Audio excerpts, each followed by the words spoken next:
There are many different sports played around the United States, including baseball, basketball, football, soccer, and many more. There are also thousands of fans that watch each and every sport every year, depending on their liking. Which sport would you consider your favorite? Personally, mine is baseball, and my favorite team is the Chicago White Sox. Recently, professional baseball, or also known as the MLB, has gone through a lockout. The start of the 2022 Major League Baseball season had been put to a hold due to the lockout, which was affecting both the players and the fans. Although a lockout may seem as a strike, it is completely different. The ownership party that is in charge of permitting the MLB organizations to operate was not in agreement, therefore causing what we know as the lockout. They needed to reach a new collective bargaining agreement, or also known as the CBA, in order to allow the players and the whole MLB to run. This included no games, no availability in training, no access to the facilities, and no free agent signings. The MLB lockout affected not only the players but also the fans of the sport. The lockout had occurred because the collective bargaining agreement had come to its term and it needed to be renewed in order for the players to play. On December 2nd of 2021 marked the first day of the beginning of the MLB's lockout. League owners were having extremely different beliefs on the issues and how they needed to be resolved for the Players Association, which caused deals from getting done and getting done fast. The MLB Players Association had seen an issue with the draft and didn't like the way it was being handled, so they wanted a new system to be integrated for it. There were also disagreements on which teams are able to draft their players, and also revenue sharing was seen as a big issue.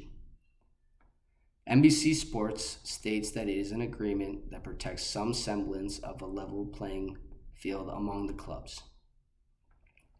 The MLB organization had multiple offers to the Players Association, but all the offers were rejected because the Players Association didn't like what was being offered to them and they wanted more.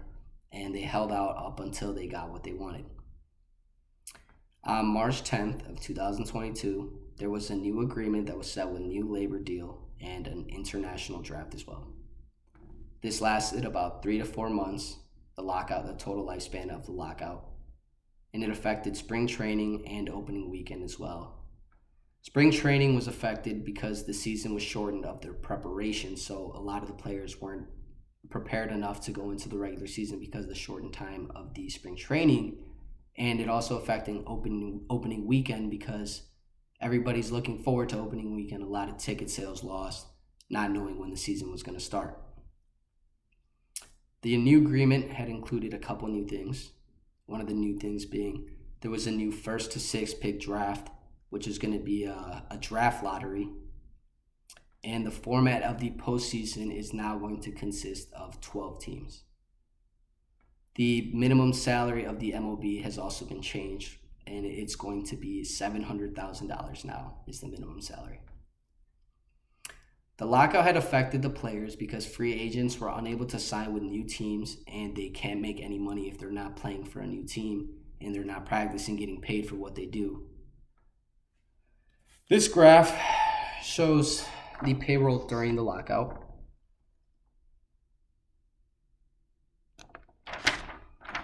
As you can see, the Mets have the highest payroll, the Dodgers have the second highest payroll, and the Pirates have the lowest. This one shows a comparison of the 2021 versus 2022 payrolls.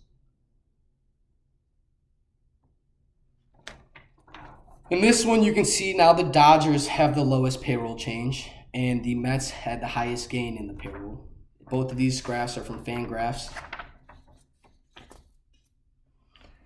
This is the MLB players' jobs. They don't have other jobs. This is their full-time job, and if the MLB season didn't start, how would they make their money?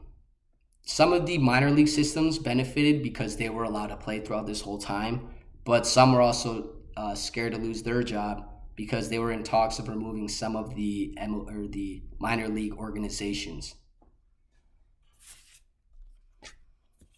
It also affected the fans because fans who had purchased season tickets, they had already had all their games planned out and they were all going to be delayed because opening day and all that was delayed because there was no agreement.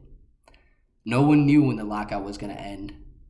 Fans were unable to watch their favorite sport, and the season was just delayed in general. So nobody was able to watch their favorite sport.